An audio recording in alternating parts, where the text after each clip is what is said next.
Colocar umas palavrinhas assim, por exemplo, assim, ó, no programa de vocês, lá do edital, vai vir assim, Sistema Ortográfico Oficial Vigente, tá? O que é esse Sistema Ortográfico Vigente? Isso aí são todas aquelas regras de ortografia, né? Quando é que se usa C cedilha, quando é que se usa X, quando é que se usa CH. Eu não vou ver isso com vocês assim de uma vez só. Porque tu já imaginou uma aula só disso? Usa-se X, usa-se H, chega um ponto que tu embaralha tudo na tua cabeça. Então eu vou diluir essas regras ortográficas e a gente vai vê-las aos poucos, certo? Então hoje eu vejo uma, na aula que vem eu vejo mais duas regras ortográficas, né? Tá? Para não ficar muito pesado assim para vocês. Então hoje eu quero conversar um pouquinho com vocês sobre isso aqui, ó. Vou colocar umas palavras aqui para a gente dar uma analisada. Vamos começar com a palavra análise. Vamos colocar aqui pesquisa. Pesquisa. Vamos colocar aqui a palavra paralisia. Tá? E vamos colocar aqui a palavra catálise. Certo? Análise, pesquisa, paralisia e catálise. Deste outro lado aqui, eu vou colocar a palavra moral, a palavra consciência, a palavra civil,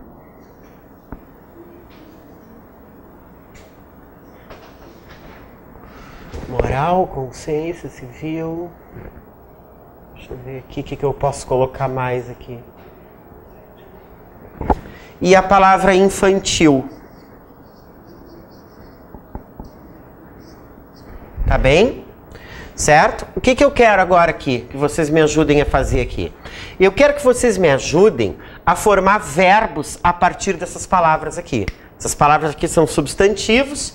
Eu vou formar verbos a partir dessas palavras. No momento que eu formar verbos com essas palavras, o que vai acontecer? Esses verbos, todos eles vão terminar em izar. Não é? Análise, analisar, pesquisa, pesquisar, moral, moralizar, etc e tal. Tá? Todos os verbos vão terminar em izar. Então, eu vou começar por aqui. Análise vai ficar analisar com Z ou com S? Com S. Pesquisa. Pesquisar com Z ou com S? Com S. Paralisia. Paralisar com S. Catálise. Catalisar com S. Certo? Agora vamos aqui. Tá? Moral. Moralizar vai ser com S ou vai ser com Z? Com Z. Consciência. Conscientizar vai ser com Z. Civil. Civilizar vai ser com Z.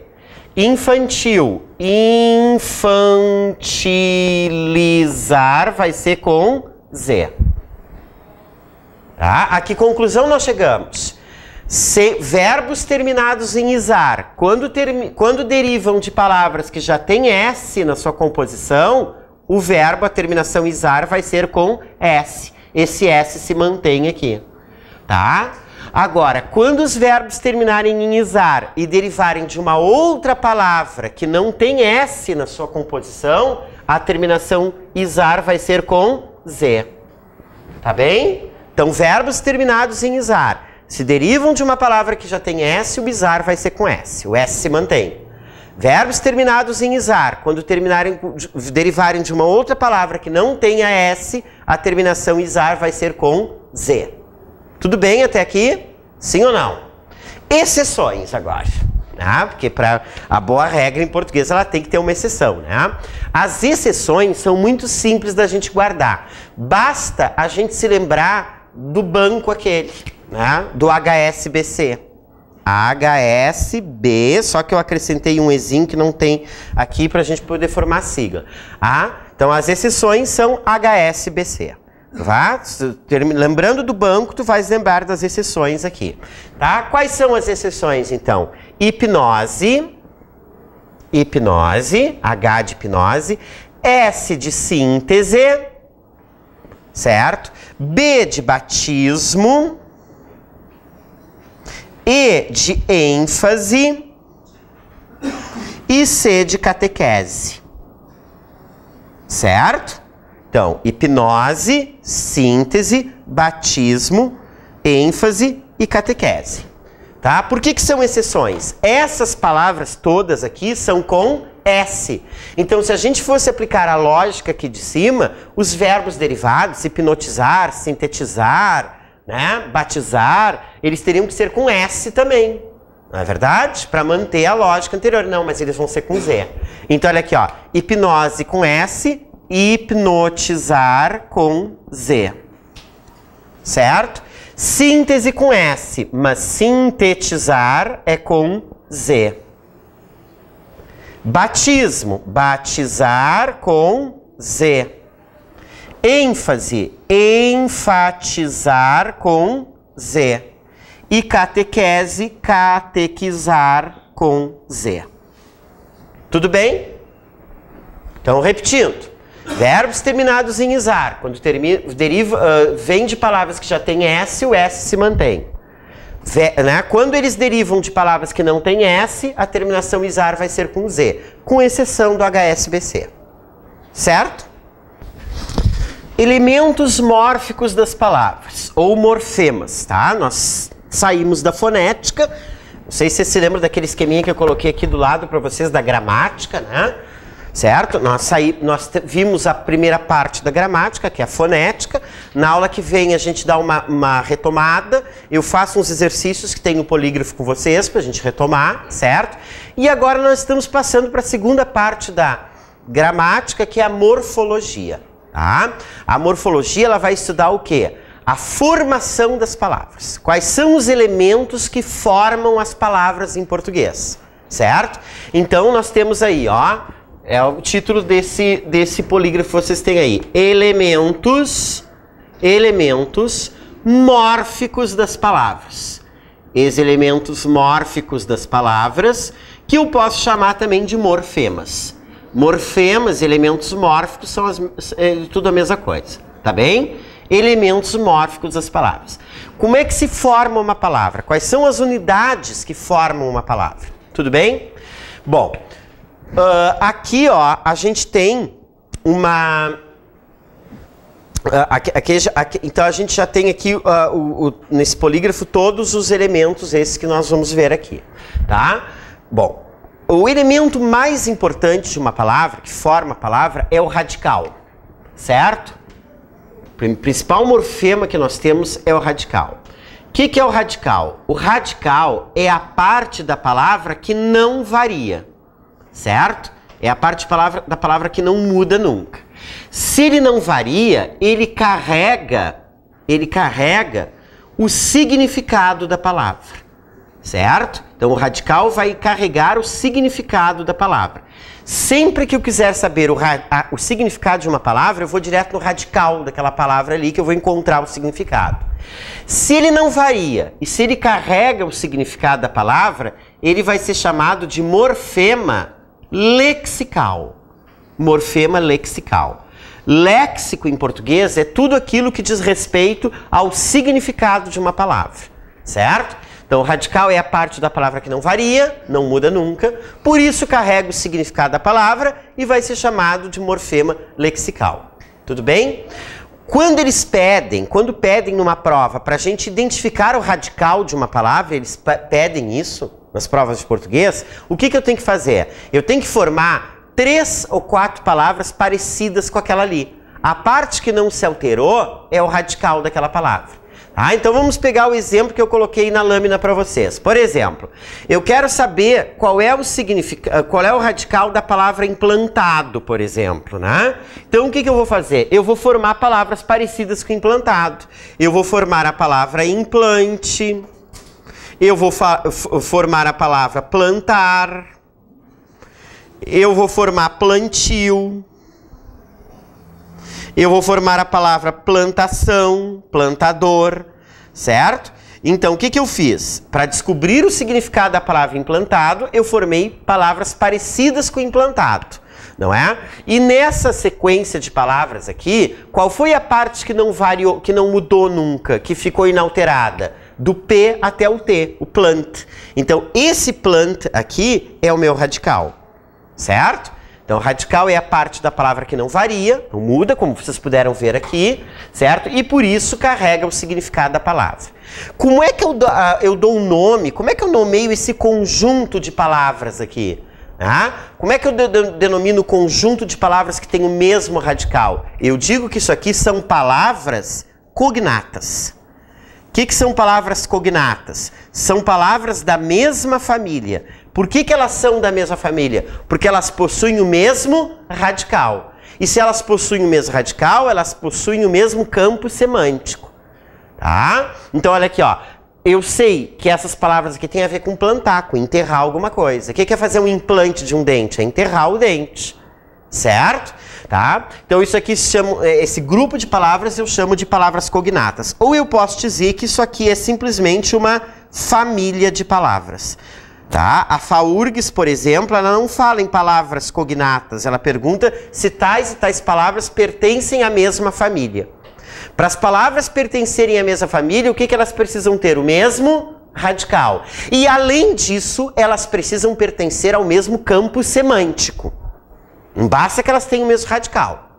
Tu queres ver uma armadilha que uma vez eles colocaram numa prova da FAURGS? Eles pegaram isso aqui, olha aqui, ó. Eles pegaram essas palavras aqui, ó. Cabelo, cabeçalho, cabeludo. Cabelo, cabeçalho e cabeludo. E eles perguntaram, não é? Eles perguntavam se essas palavras pertenciam à mesma família. Para pertencer à mesma família, elas têm que ter o mesmo radical. O que o pessoal na pressa fez? O pessoal na pressa fez o seguinte. Olha aqui, ó. Cabe, cabe e cabe. Tem o mesmo radical, pertence à mesma família. Errado, né? Já começaram errando por aqui. Primeiro, né? Porque o radical dessas palavras aqui é cabelo. E aqui é cabeça. Então já não tem o mesmo radical. Mas vamos imaginar que lá na pressa, sabe? Lá na pressa, tá cabe, tem o mesmo radical. Além dessas palavras terem o mesmo radical, elas precisam pertencer ao mesmo campo de significado. E eu te pergunto, essas palavras pertencem ao mesmo campo de significado aqui? Sim ou não? Não. Não é? Porque olha aqui, ó. Cabelo e cabeludo pertencem ao mesmo campo de significado. Agora, cabeçalho, não. Cabelo e cabeludo não tem nada a ver com cabeça. Não é verdade? Aí tu vai dizer assim, ah não, mas tem a ver com cabeça, porque o cabelo dá na cabeça. Não necessariamente. Tá? Então, para que as palavras pertençam à mesma família, além de terem o mesmo radical, elas têm que pertencer ao mesmo campo de significado. Tudo bem? Certo?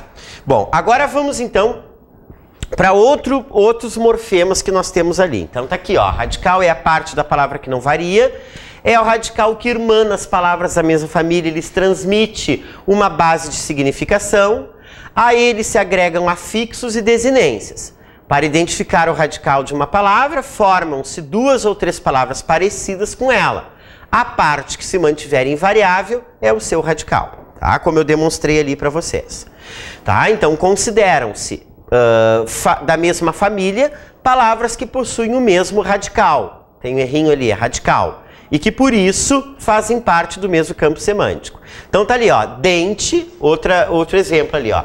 Dente, desdentado, dentice e dentrifício, certo? Se eu formar essas palavras aqui, a parte que não mudou é o dente. Todas essas aqui pertencem ao mesmo campo de significado, então elas são palavras da mesma família, têm o mesmo radical, ok?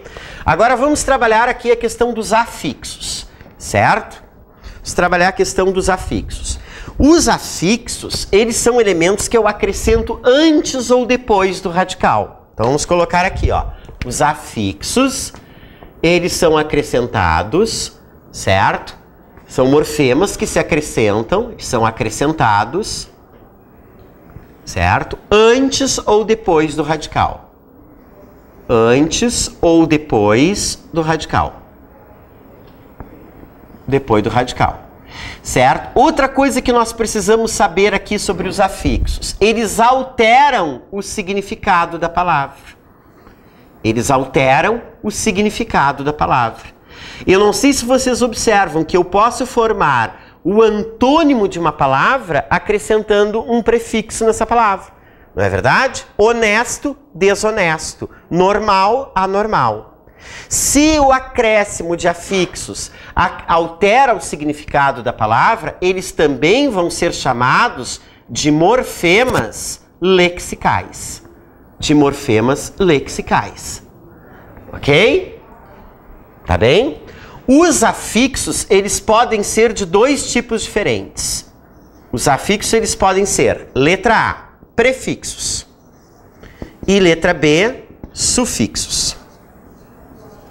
Eles podem ser prefixos e eles podem ser sufixos. Qual é a diferença do prefixo e do sufixo? Já está dizendo, né? Pré quer dizer antes. Os prefixos, eles são afixos que eu acrescento antes do radical. Tá? Por exemplo, eu tenho a palavra feliz, eu acrescento o prefixo in aqui, né? Um elemento antes do radical, e formo o contrário dessa palavra. Certo? Já os sufixos são afixos que eu vou acrescentar depois do radical, certo? Ele vai depois do radical. Então eu pego a mesma palavra aqui, ó, feliz, que é um adjetivo, e acrescento o sufixo mente e vou ficar com felizmente. Aqui eu não alterei o significado da palavra, mas eu alterei a classe gramatical dela. Feliz era um adjetivo, felizmente virou um advérbio. Tá bem? Então, afixos são elementos que se acrescentam antes ou depois do radical. Eles alteram o significado da palavra, por isso também são chamados de morfemas lexicais. Quando acrescentados antes do radical, são prefixos. Quando acrescentados depois, são sufixos. Tá bem? Esses são outros morfemas que nós temos. Bom, agora, né, isso é que nós vamos ter que ver aqui. Como é que eles vão pedir isso em concurso? Ao invés de pedirem para vocês identificarem prefixo e sufixo da palavra, eles vão pedir o significado dos prefixos. Por isso que eu coloquei essa listinha aí para vocês, dos prefixos de origem grega e dos prefixos de origem latina. O significado desses prefixos aí, vocês têm que decorar. Vocês têm que saber para essa prova, certo? Essa é a má notícia. A boa notícia é a seguinte, né? É que vocês já sabem isso aí. Ah, vocês já sabem. Olha só essa listinha aqui, ó. Prefixo, ó. Ab, abs e a, quer dizer afastamento ou separação. Abdicar, abster, abstrair, amovível, aversão. Certo? O ad quer dizer aproximação e direção. Adjunto, adventício, abeirar, arribar, assentir. O ante significa anterioridade, antebraço e antepor. Aí vocês têm os outros. O circum, movimento em torno. Circunnavegar, o que é? Navegar em torno. Circunvagar, vagar em torno de alguma coisa. O cis, posição a quem? Cisalpino, cisplatino. Tá? O com significa contiguidade e companhia. Compor, conter, cooperar. O contra, oposição, ação conjunta. Todo mundo sabe que contra é ação contrária. Contradizer, contracelar. O de, movimento de cima para baixo. Decair, decrescer. O des quer dizer separação ou ação contrária. Desviar, desfazer. Enfim, aí vocês têm todos. Eu coloquei todos aí para vocês darem uma olhadinha, né, nessa lista em casa. Tá? Isso aí, essa lista aqui é uma lista para consulta de vocês. Certo? Depois tem ali os de origem grega também, certo? E eu já vou dizer para vocês como é que eles vão colocar isso em concurso. Olha só o que eles vão fazer em concurso. Quando eles te perguntarem numa prova de concurso se tais e tais palavras têm o mesmo prefixo, eles não estão se referindo à escrita, à grafia do prefixo, mas ao significado do prefixo. Palavras que têm o mesmo prefixo, vale ao significado do prefixo. Quer ver uma coisa? Eu vou te mostrar um negócio aqui. Olha só isso aqui. Bom, vamos supor, existem prefixos em língua portuguesa, vocês vão ver aí na listinha de vocês, que tem mais de um significado. eu vou pegar como exemplo o prefixo a. Tá? E vou pegar o prefixo in também. O a e o in. Só para te dar um exemplo, certo? Eu não sei se tu observas, o prefixo a, quando eu coloco a antes de uma palavra, o que eu quero fazer com ele? O a significa o quê? Negação. É ou não é verdade? Significa negação. É o caso, por exemplo, da palavra anormal.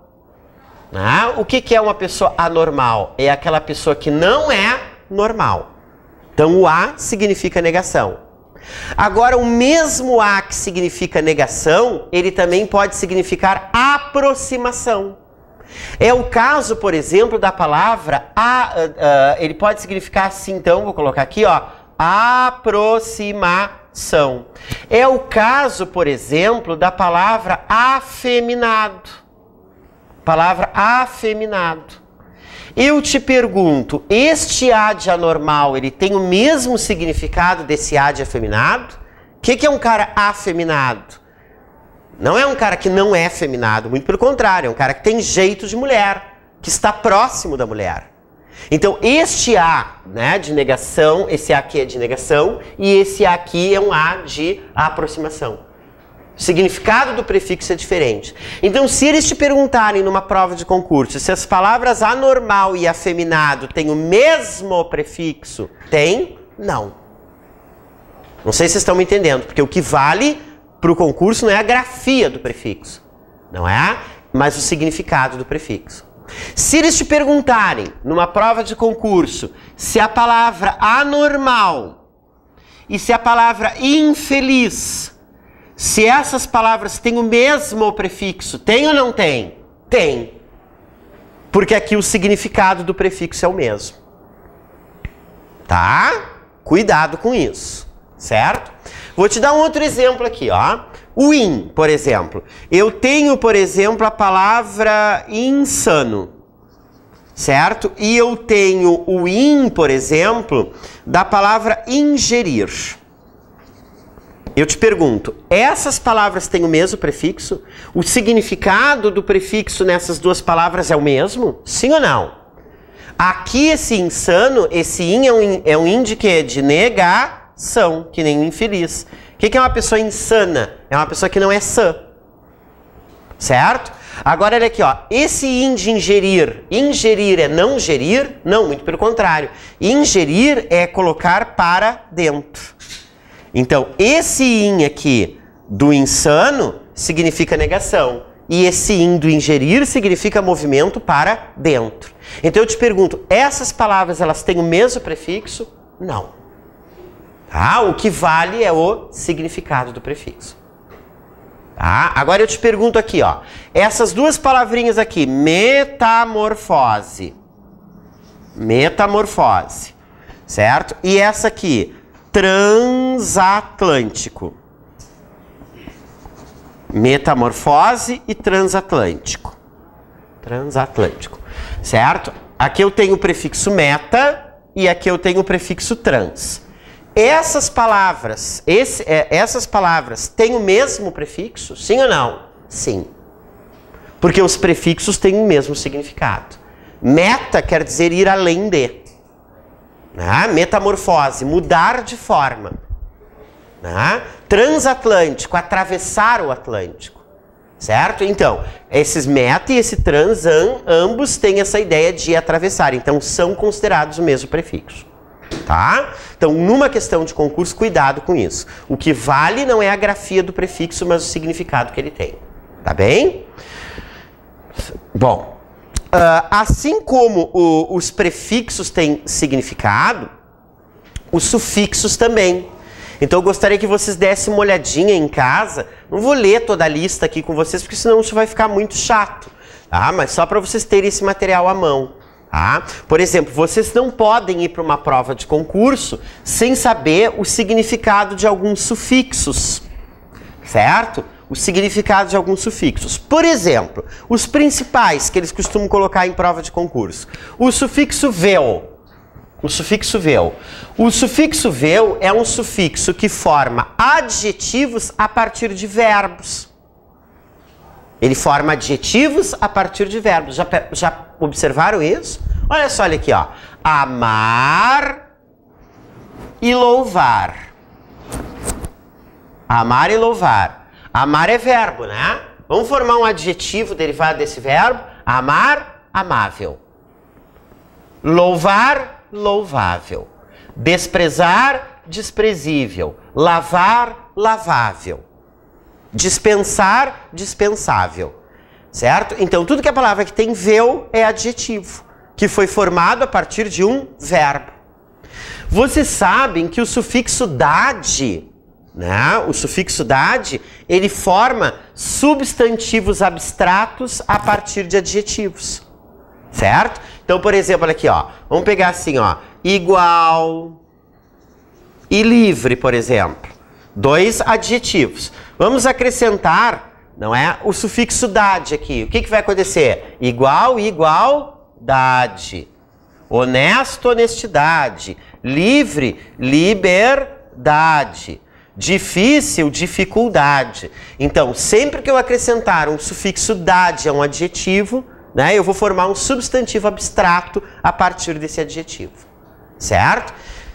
Então, eu gostaria, assim, ó, que vocês dessem uma olhadinha nesses sufixos aí que são interessantes também. Tá? Tudo bem?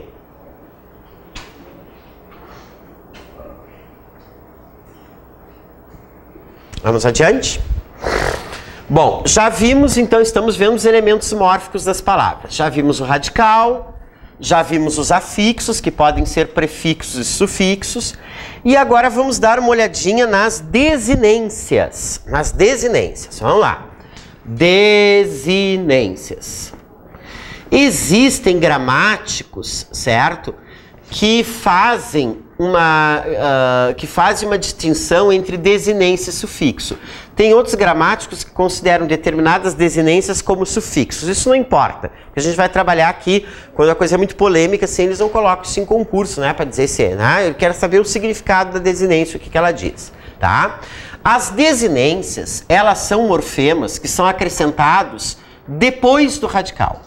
Por isso que elas se confundem com o sufixo, né? O sufixo é acrescentado depois do radical e a desinência também, sempre depois do radical. As desinências, elas servem para indicar os aspectos gramaticais, certo? Os aspectos gramaticais da palavra. Os aspectos gramaticais da palavra, certo? Ou seja, as flexões da palavra. Como assim as flexões?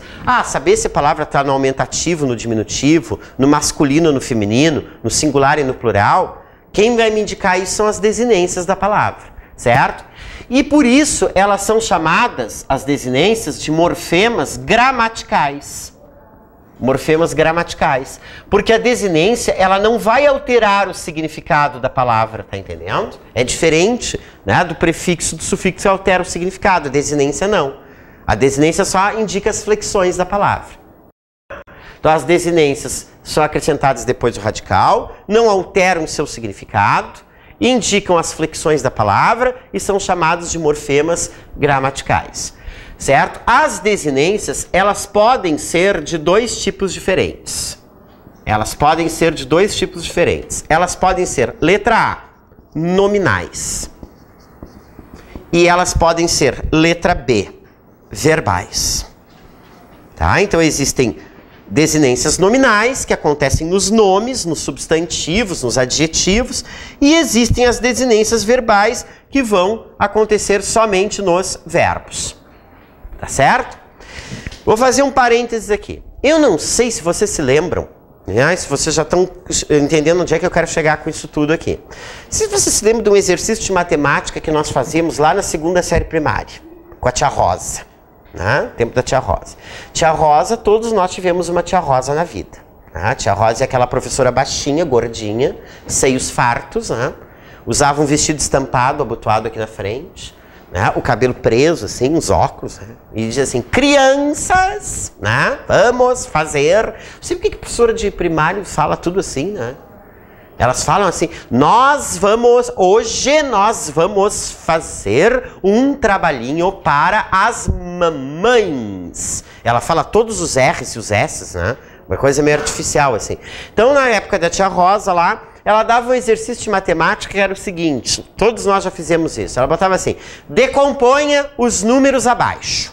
Decomponha os números abaixo.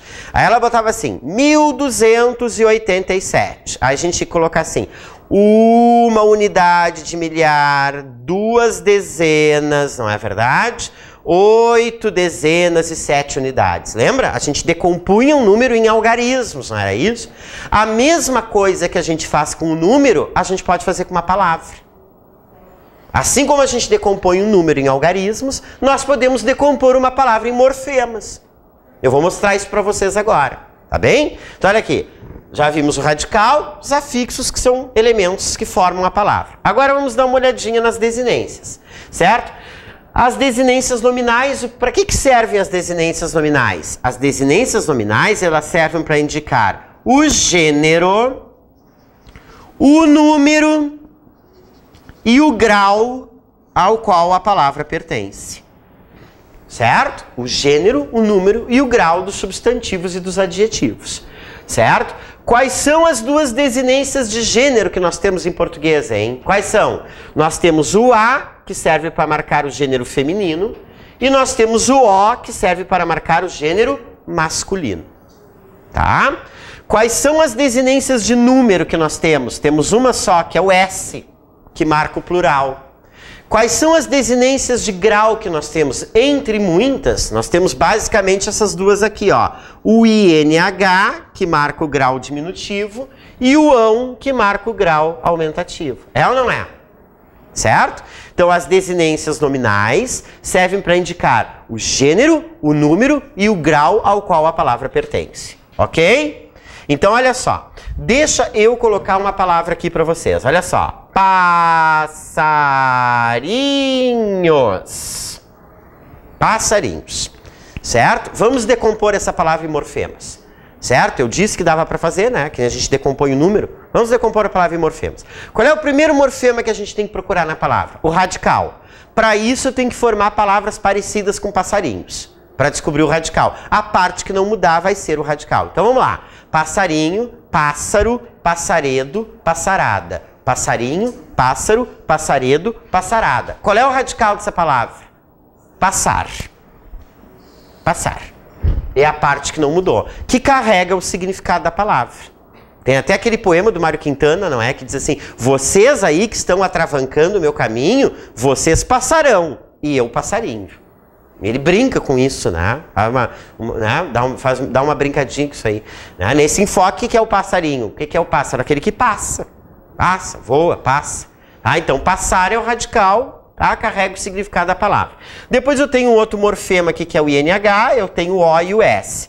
Então essa palavra tem 1, 2, 3 e 4 morfemas. 1, 2, 3 e 4 morfemas. Certo?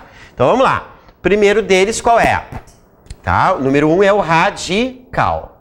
O que é o 2? Tudo que é palavra que tem INH na sua composição, passarinho, canarinho, cadeirinha, que tem INH, chinelinho, que tem INH, está no diminutivo. Então, o que é esse INH aqui? É uma desinência nominal,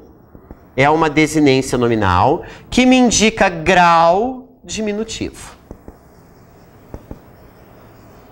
Grau diminutivo. As palavras que terminam em O estão no masculino. Né? Carro, menino, índio, está no masculino. Então, o que é esse O? É uma desinência nominal que me indica o quê? Gênero masculino. E as palavras que têm S em português estão no plural. Então, esse S é uma desinência nominal. É uma desinência nominal que me indica número plural. Certo? Então está aqui a minha palavra decomposta em morfemas, que nem eu posso decompor um número. Certo? Então a palavra passarinhos é formada de 4 morfemas diferentes. Um radical e 3 desinências. Uma para indicar gênero, outra para indicar número e outra para indicar grau. Tudo bem? As desinências, além de nominais, elas podem também ser verbais. As verbais por quê? Porque elas acontecem nos verbos. E o verbo é uma palavra que tem uma natureza diferente do substantivo, não é? O substantivo serve para designar seres e coisas, não é verdade? E as coisas, elas são masculinas ou femininas, elas são aumentativas ou diminutivas, ou estão no seu grau normal, ou elas são singular ou elas são plural. Tá? Então as desinências, agora verbo não é ser, verbo não é coisa. Verbo não tem gênero, não tem verbo masculino e feminino, por exemplo. Então as desinências verbais, elas vão indicar outros aspectos, outras flexões diferentes das desinências nominais. Os verbos, as desinências verbais, elas vão indicar o quê? O tempo, o modo em que aquelas ações, o tempo, o modo e a pessoa que vai praticar aquela ação. Né? Substantivo é ser ou coisa, verbo é ação.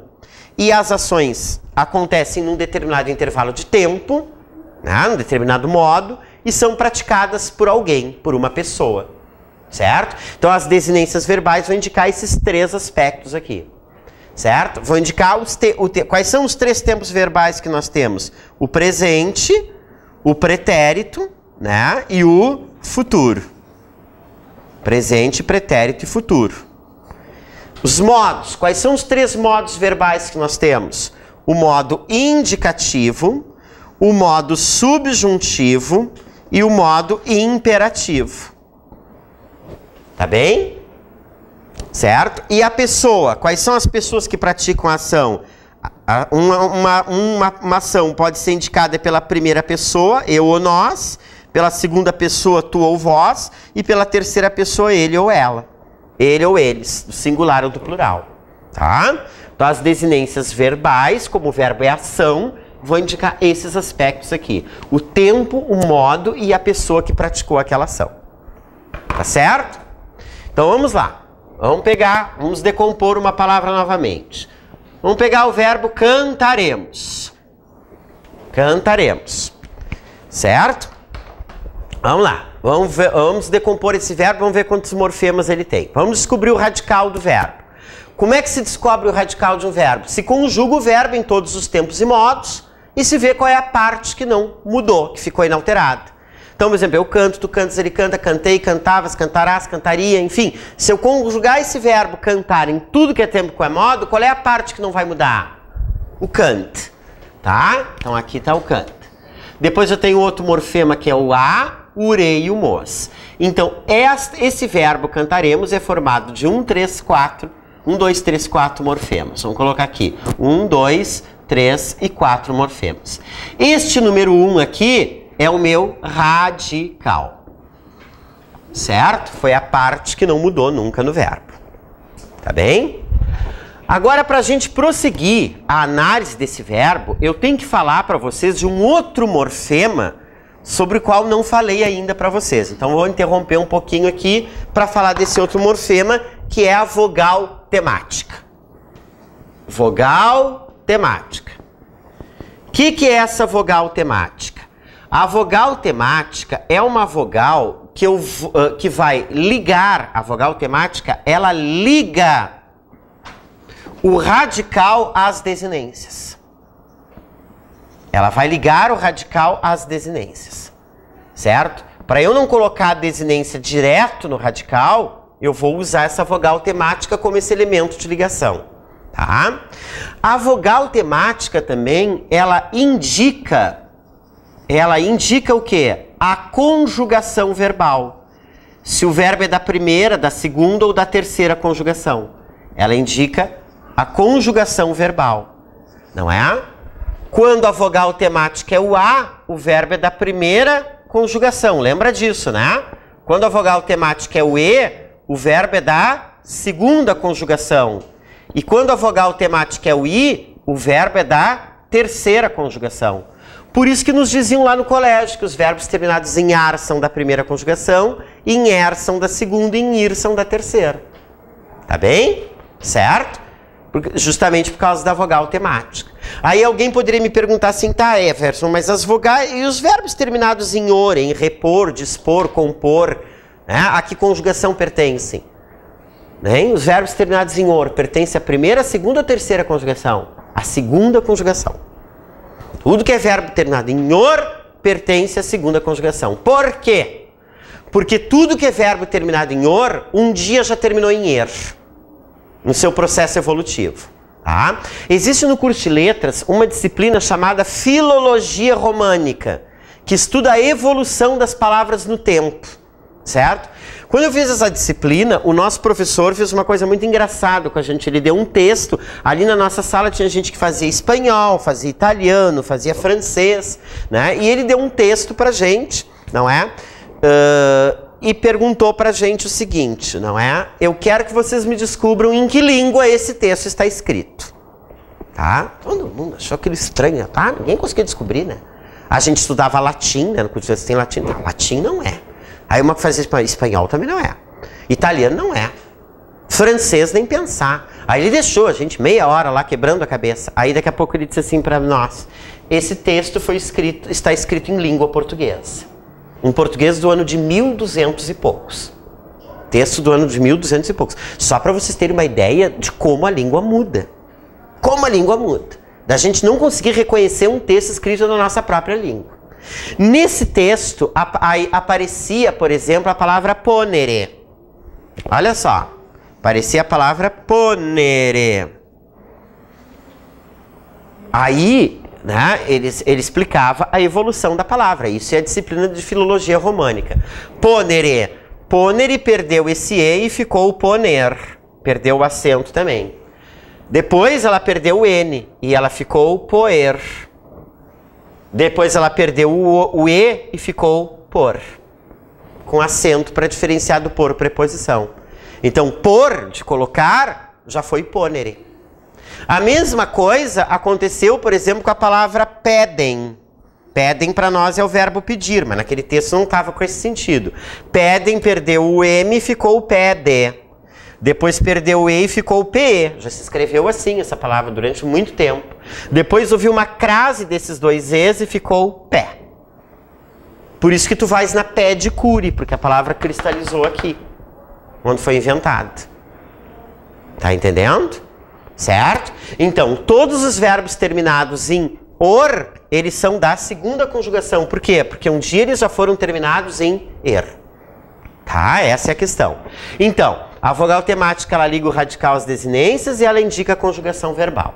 Tá? Então, vamos continuar aqui. Vamos voltar para a nossa palavrinha aqui para decompor. Olha só. Canta é o radical. Esse A que eu coloquei entre o que eu usei para ligar o radical às desinências é a minha vogal temática.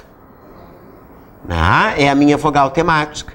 Se eu não tivesse usado essa vogal temática para acrescentar as desinências, se eu tivesse colocado as desinências direto no radical, essa palavra ia ficar horrível, ia ficar cantremos. Então o radical ela vai dar um acabamento, a vogal temática ela vai dar um acabamento melhor à palavra. Ela vai ligar o radical às desinências, certo? Se tu observares, tudo que é verbo que tem ire na sua composição, ele está no futuro. Cantaremos, iremos, faremos, colocaremos, pisaremos. Tem ire ali, está no futuro. Então, esse ire é uma desinência verbal. É uma desinência verbal, certo? A gente pode colocar até o seguinte, ó, que ela é uma desinência modo temporal.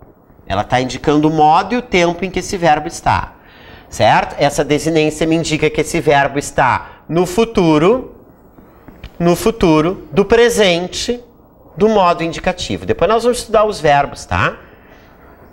Nem se preocupem com isso. Vocês vão entender tudo isso daqui a pouco. Futuro do presente do indicativo, certo? E não sei se vocês já observaram que tudo que é verbo que termina em mos está no nós. Está flexionado no nós, na primeira pessoa do singular, do plural, né?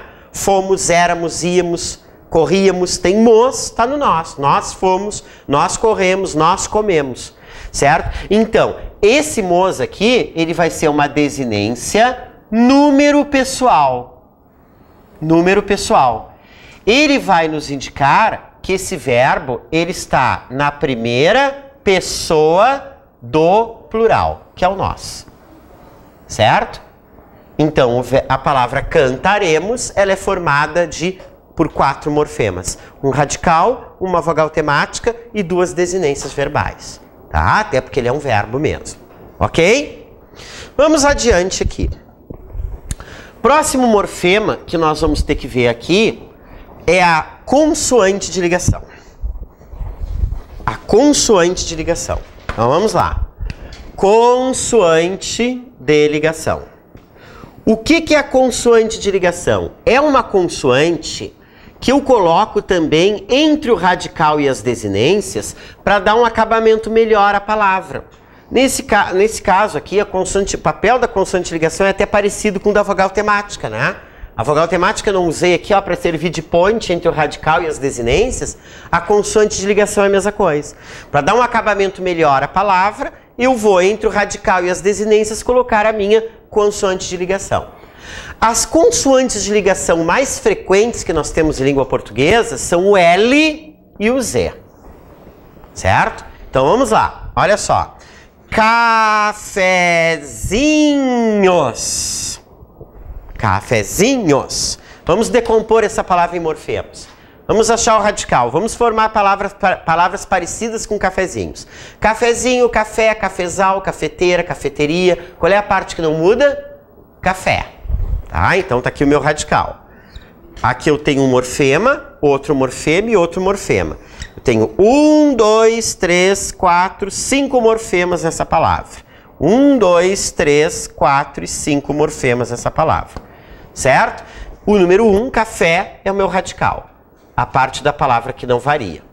Vamos pular aquele Z lá e vamos para o INH, para esse número 3 aqui.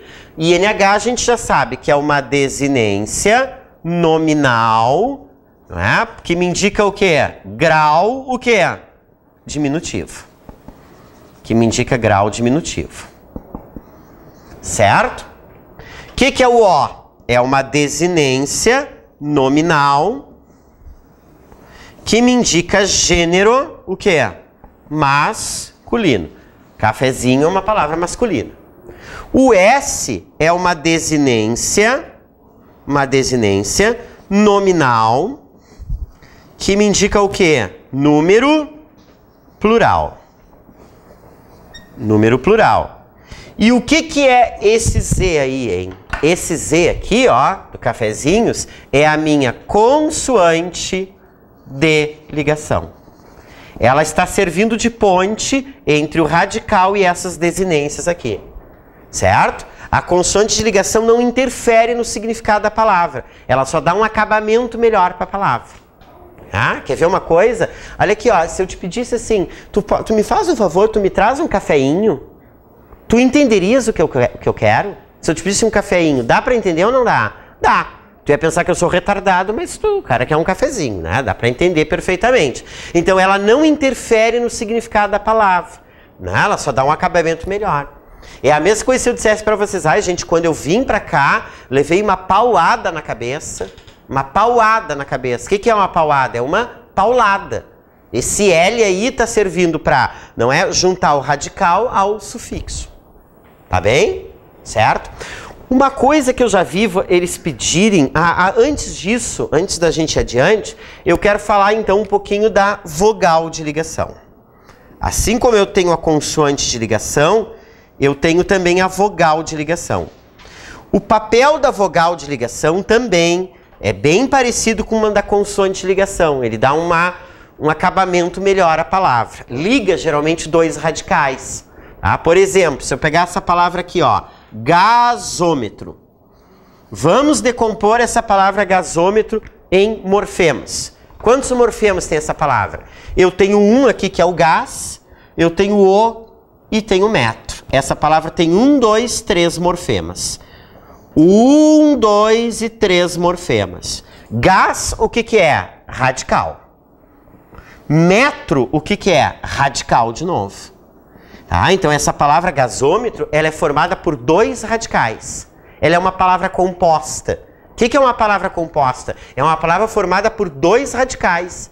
Tem gente que acha que palavra composta tem que ter hífen, né? Não necessariamente. Se ela for formada por 2 radicais, ela é composta. E o que é esse O aqui? É a minha vogal de ligação. Certo? Ela dá um acabamento melhor à palavra, né? Imagina se eu tivesse juntado esses dois radicais sem essa vogal aí, ia ficar gásmetro, ia ficar feia a palavra, certo? Então esses são os elementos mórficos das palavras. Uma coisa que eu quero dizer para vocês é o seguinte, tá? Eles gostam muito de trabalhar nessas provas de concurso o significado, a carga significativa desses prefixos, desses sufixos. Então, por exemplo, vamos pegar o caso do INH, né? INH. Alguns gramáticos dizem que INH é uma desinência que indica grau diminutivo, outros dizem que o INH é um sufixo que indica diminutivo. Tem os que consideram desinência, outros consideram sufixo. Não importa, eles não vão entrar nesse mérito aí. Eles vão entrar no significado desse INH. Te pergunto uma coisa, o INH, ele sempre indica diminutivo, hein? Sim ou não? Não, né? O INH, ele pode indicar diminutivo, ele pode indicar afeto, e ele pode indicar depreciação também. É ou não é? Sim ou não? Comprei uma cadeirinha para minha afilhada. Esse cadeirinha aí, o que ele está indicando, esse NH? Diminutivo, tá? Agora, quando o teu pai te pega, não é? Tá? Que tu tá meio baixo astral, né? E o teu pai diz assim, ai, não fica assim, filhinha. É uma filha pequenininha que ele está indicando ali? Não, esse minha filhinha está indicando o quê? Afeto. Não é? E o INH pode indicar depreciação também. Imagina que tivesse um outro professor de português aqui, chamado Paulo, aqui no curso, e nós fôssemos inimigos. Tivesse uma rivalidade entre mim e ele. Somos inimigos, certo? E vocês têm aula com os dois. E aí eu explico uma coisa e alguém chega e diz assim, ah, mas o professor Paulo explicou de um outro jeito. E eu olho para ti e digo assim, o que? O Paulo, aquele professorzinho? Aí esse professorzinho, esse INH aí, ele não está indicando nem diminutivo, nem afeto. Ele está indicando o quê? Depreciação. Tá? E ele pode indicar também simploriedade. Pessoa como é muito simplória, né? Aquela tia que a gente tem que fala tudo no diminutivo. Ai, vem cá que a tiazinha vai fazer um cafezinho para ti. Comprei um pãozinho bem fresquinho. Né? Aqui tem uma gelézinha. Ah, bota essa manteiguinha. Come a bolachinha. Sabe? Aí é simploriedade que ela está indicando. Tá bem?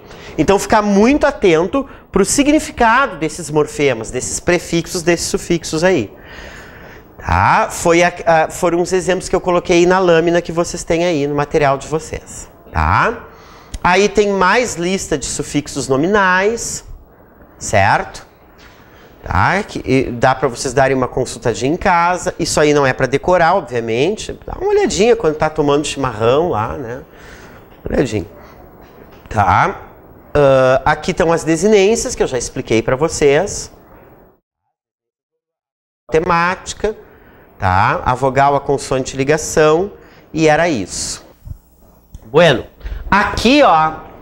Agora nós já estamos prontos aqui para a gente começar os processos de formação de palavras. Vocês têm um polígrafo aí? Com processos de formação de palavras? Sim ou não? Tem ou não tem? Sim, né? Vamos mais um pouquinho, tá? Vamos lá. Processos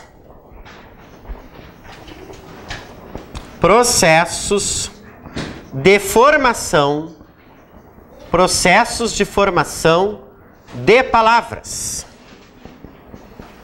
Isso aqui cai em concurso. Processos de formação de palavras. Tá bem? A língua portuguesa é um organismo vivo, é um organismo dinâmico. Ela muda todos os dias. Todos os dias nós estamos, não é?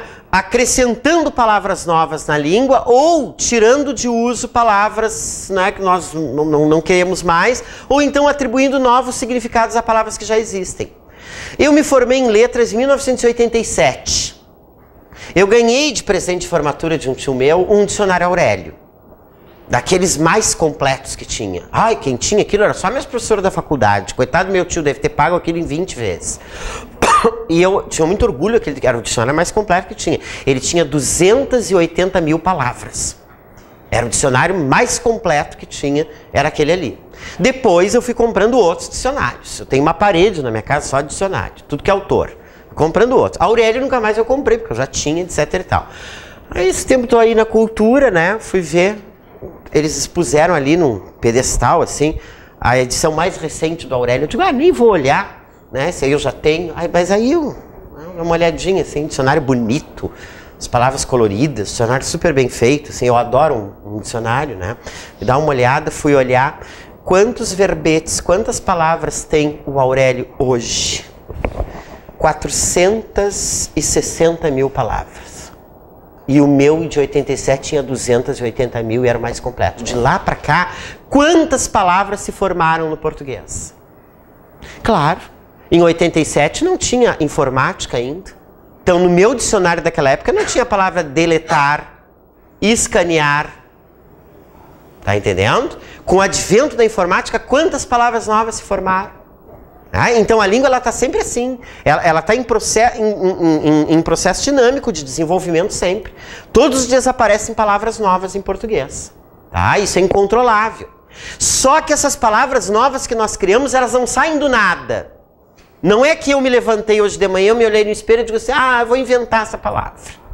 Aí invento uma palavra lá, coisa e tal, aí falo aqui em aula, meia dúzia gosta, fala fora, aí a palavra vai se proliferando, aí cai nos ouvidos do Luiz Fernando Veríssimo um dia, ele ouve essa palavra, aí ele coloca, mas é assim que acontece, viu? Assim que uma palavra vai para o dicionário, aí ele escreve aquela palavra numa crônica, aí a palavra aparece escrita, aí no momento que ela aparece escrita, ela é analisada pela Academia Brasileira de Letras, lá, você vê se tem pertinência, aí ela passa para o dicionário.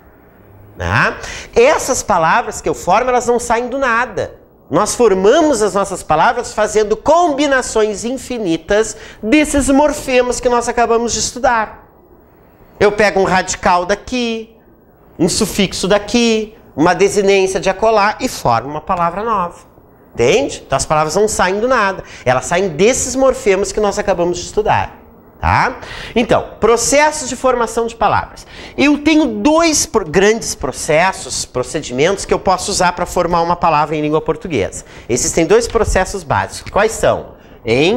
Eu posso formar palavras pelo processo de composição. Tá? Opa, vamos botar esse aqui depois. Processo de derivação e o processo de composição. Tá? Então existem dois grandes processos de formação de palavras. Isso aqui é bem rapidinho, derivação e composição.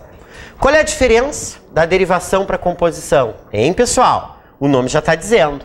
Na derivação, eu pego um radical de uma palavra primitiva ou uma palavra primitiva qualquer e a partir do acréscimo de prefixos e sufixos eu formo palavras derivadas a partir dessa aqui. Não é isso? Então, olha aqui, ó. Feliz. Acrescentei um in aqui, prefixo, formei infeliz. Acrescentei um mente, formei felizmente. Acrescentei os dois, formei infelizmente. Isso é processo de derivação. Por quê? Porque a partir de uma palavra primitiva, eu formei palavras derivadas pelo acréscimo de prefixos e sufixos. Tá? Então, quando eu formo palavras por derivação, é isso. Pegar uma palavra e acrescentar prefixos e sufixos. Na composição, não. Na composição, eu não acrescento prefixos e sufixos, eu junto palavras inteiras. Né? Então, eu vou pegar, por exemplo, a palavra guarda e vou acrescentar a palavra chuva e vou ficar com guarda-chuva. Eu vou pegar a palavra gira e acrescentar a palavra sol e vou ficar com girassol. Aqui eu não derivei, não acrescentei nada, prefixo, sufixo, eu juntei palavras inteiras, certo? Então, qual é a diferença da derivação para a composição? Na derivação, eu tenho palavra mais prefixo, sufixo. Na composição, eu tenho palavra mais palavra. Essa é a diferença. Tudo bem? Agora, vamos adiante, então, aqui. Olha só. Existem existem 6 tipos de derivação. 6 tipos de derivação. Vamos colocá-los aqui. A minha derivação pode ser prefixal. Ela pode ser sufixal. Ela pode ser prefixal e sufixal, prefixal e sufixal. Ela pode ser parassintética. Isso é muito fácil, pessoal. Parassintética, imprópria e regressiva. Certo? Imprópria e regressiva. Então tá aqui. Prefixal, sufixal, prefixal e sufixal. Vou pegar essa flechinha mais para cá. Parassintética, imprópria, regressiva. Gente, isso aqui é muito fácil, né? Porque os próprios nomes o nome já está dizendo tudo, né? O que é a derivação prefixal? Na derivação prefixal, pega-se a palavra primitiva, leal, e a essa palavra primitiva se acrescenta um prefixo. Então, peguei leal, acrescentei o prefixo des e fiquei com desleal. Derivação prefixal. Tudo bem? Sufixal. Pega-se a palavra primitiva e a essa palavra primitiva se acrescenta um sufixo. Então, peguei a palavra leal e acrescentei o sufixo dade e fiquei com lealdade. Tá bem? Prefixal e sufixal. Pega-se a palavra primitiva e a ela se acrescenta simultaneamente, ao mesmo tempo, prefixo e sufixo. Então, peguei o leal, acrescentei o des e o dade, o sufixo dade, e fiquei com deslealdade. Tá? Então, prefixal só prefixo, sufixal só sufixo, prefixal e sufixal os dois. Parassintética. Pega-se a palavra primitiva ou o radical da palavra primitiva, que é que eu peguei manhã, e a ele se acrescenta prefixo e sufixo. Então, peguei manhã, acrescentei o prefixo a e o sufixo ser e fiquei com amanhecer. Tá? Aí tu vais me dizer assim, qual é a diferença então da prefixal e sufixal para parassintética? Existem autores que nem fazem essa diferença, que consideram tudo parassintética, mas tem uma diferença sim. Na prefixal e sufixal eu posso retirar qualquer um dos dois elementos que a palavra continue existindo.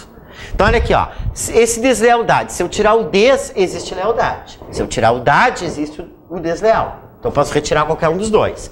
Na parassintética não. Um daqueles elementos vai se incorporar à palavra e a palavra não vai existir mais sem ele. Tá entendendo? Então olha aqui, ó, no amanhecer, se eu tirar o a, não existe amanhecer.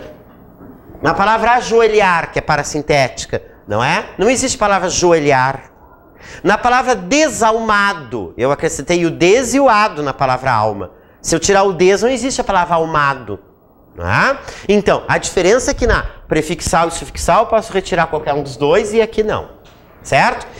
Derivação imprópria. A derivação imprópria consiste em a gente trocar a classe gramatical de uma palavra. Por exemplo, rosa com letra minúscula é um substantivo comum. Rosa com letra maiúscula vira um substantivo próprio. Nome de uma pessoa. Certo? Olhar. Olhar é verbo. Não é? Agora, se eu colocar um artigo antes e colocar o olhar, ele vira substantivo. Se eu disser o olhar daquela mulher, mexe comigo. Né? Esse olhar virou substantivo. Então, troquei a classe gramatical da palavra. A derivação regressiva, ela consiste em quê? Em a gente diminuir a palavra. A gente diminui um verbo, ela também é chamada de deverbal, essa aqui. Regressiva ou deverbal. Por quê? Porque ela parte sempre de um verbo. Eu diminuo o verbo e a partir desse verbo eu formo um substantivo abstrato. É o que vai acontecer com a palavra fugir. Né? A partir de fugir eu formo a palavra fuga. Ó, diminuir o verbo, não é? E criei um substantivo. A palavra esperar, o verbo esperar, eu formo espera. A espera foi longa. Derivação regressiva. Tá? Agora, para fechar aqui, vamos ver a composição, que é bem rapidinha. Existem dois tipos de composição. Composição por justaposição. Composição por justaposição e composição por aglutinação. Composição por justaposição e composição por aglutinação. Na composição, o que vai acontecer mesmo, gente? Eu vou juntar uma palavra na outra, não é verdade? Não vou acrescentar mais prefixo nem nada. Vou juntar duas ou mais palavras, certo? Quando, com esse processo de juntar as palavras, nenhuma delas perder fonemas, vai ser composição por justaposição. Quando uma delas perder fonemas, vai ser composição por aglutinação, tá? Então aqui, ó, eu peguei a palavra beija e acrescentei a palavra flor, ficou beija-flor. Composição por justaposição, porque nenhuma delas perdeu fonemas. Eu peguei a palavra passa e acrescentei a palavra tempo, fiquei com passatempo. Nenhuma delas perdeu fonemas, composição por justaposição. Tá? Na composição por aglutinação, uma delas, ou as duas, ou as três vão perder fonemas, certo? É o que vai acontecer no caso da palavra petróleo. É o que vai acontecer no caso da palavra planalto. É o que vai acontecer no caso da palavra embora. É o que vai acontecer no caso da palavra abrolhos. Tá? Petróleo. O que é petróleo? É petra, que é pedra, mais óleo. Perdeu o A, né? Porque eu não digo petraóleo. Petra mais óleo. O que é petróleo? Óleo de pedra. Tá? A palavra planalto é plano mais alto. Eu não digo plano alto, perdeu o O aqui. Planalto. Composição por aglutinação. É o caso da palavra embora. Embora é o somatório de três palavras. Em, mais boa e mais hora. Em, mais boa e mais hora dá embora. Quando tu diz eu tô indo embora, o que tu tá dizendo? Eu tô indo em boa hora. Porque é a hora boa para ti, que tu queres ir, decidiste ir. A palavra abrolhos. A palavra abrolhos é o somatório de três palavras. Quais? Abra os olhos. Abra os olhos, abrolhos. Por que isso? Aquela ilha do litoral baiano, né? Que quando na volta dela tem recifes de corais duros, né? Quando a maré sobe, tu não enxergas os corais. Então, na época das grandes navegações, o que acontecia? As caravelas vinham e batiam naqueles corais. Não enxergavam, naufragavam ali. Então, os capitães dos barcos começaram a dizer, pô, quando chegar perto daquela ilha, abra os olhos, abra os olhos, abra os olhos. Né? Por causa dos corais, ficou ali ilha de abrolhos. É o caso também da palavra panetone, né? Panetone. Panetone é formada a partir de três palavras. Pane, que é pão em italiano, de tone, que é o nome do padeiro. Padeiro chamado Tone, começou a fazer aquele pão diferente, né, gostoso, que ele se proliferou. Vamos comprar o pane de Tone, o pane de Tone, panetone. Tá? Então vocês vejam a diferença. Na justaposição aqui, ó, nenhuma palavra perdeu fonemas. Aqui houve perda de fonemas nas palavras. Então composição por aglutinação. Se eles gostam de pedir se a palavra foi formada por aglutinação ou por composição, por justaposição, certo? Existem mais 4 outros processos de formação de palavras que são mais faceizinhos, assim, né? Mas eu não vou torturá-los agora, né? Já vi que vocês, né, estão queimando óleo aí já. Gente, foi um prazer, muito obrigado pela atenção de vocês. Até a próxima, se Deus quiser, tá?